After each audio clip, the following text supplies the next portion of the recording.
Hello, I'm Evren. This is my video lab report for the charge tape experiment for lab 1. In this lab, we explored how the electric and gravitational forces interact. The purpose was to charge tape and see how it interacted with other objects, like a negatively charged pin and another charged tape. The goal was to figure out how one piece of charged tape could float above another, meaning the upward electric force had exactly cancelled the downward pull of gravity, making it float in equilibrium. Then see how it interacted with other objects, and then put into GlowScript to create a code to show this. The result ended up being that the tape had a charge of 6.07 10 to the negative 9th newtons, but lost 3.789 10 to the 9th electrons. To make sense of what was happening, we used the three main physics concepts. First being the Newton's second law, which is just system change and momentum equals the net force, shown at F equals ma. Second is Coulomb's law, which just tells us the strength of the electric force between two charges, shown at F equals Coulomb's constant times Q1 and Q2, which are the 2-point charges, and which we're going to just assume are equivalent, over r squared, which is distance, over r hat, which is the vector. We're done actually when you end up using that. Finally, gravitational force, which is just Fg equals mg, which is just the tape's weight.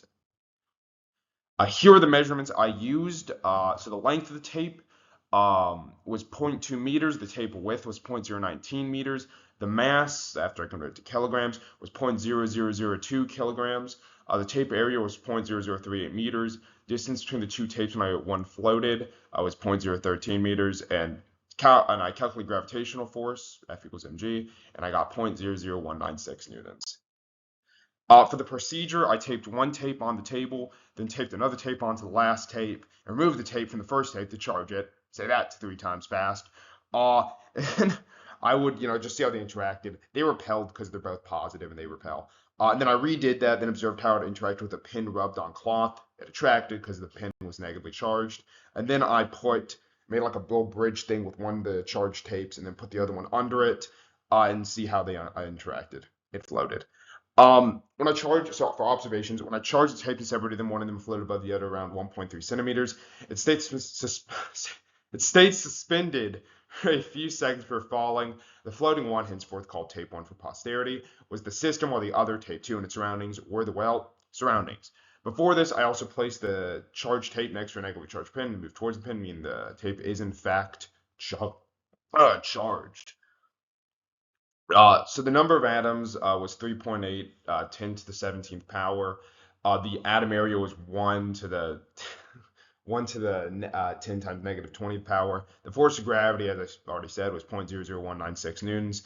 The charge of the tape was using Coulomb's law, and then solving for Q, because they're both the same, was Q equals square root F times R squared over Coulomb's constant to get 6.07 e to the negative 9th.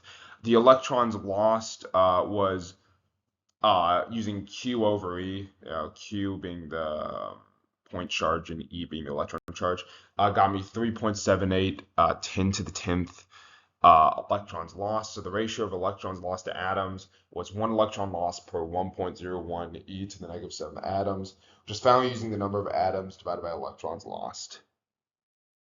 For the coding part, I used my function from Lazarus to calculate the electric field from a point charge. I modeled each tape as a single point charge in the center and then calculated the electric force at the floating distance. I set that force equal to the gravitational force and I solved for the charge. Based on the model, the estimated charge on each tape was about 6.066 e to the 9 coulombs. That value gave us gave a result close to what I saw in the experiment, which was a good sign the model worked reasonably well. And here's the final picture in the data it gave back, which is almost completely what I said. Now, assumptions, because I made a lot of them. So to make it work, I had to make a couple of assumptions. I ignored air resistance. I also ignored humidity, but I don't know. That kind of just into air resistance. I treated the tape as a point charge at the center, even though it technically should be everywhere else. No charge is lost when handled. Great. And I assumed they both had equal charges. It just made it easier, everything. So discussion question 1. What if electrons had a positive charge and protons had a negative charge? What would change about the observations you made with your tapes and the other charged objects? Nothing would change. The direction of the electric force would be flipped, but since both tapes have the same type of charge, they would still repel each other, and they would just float the same way.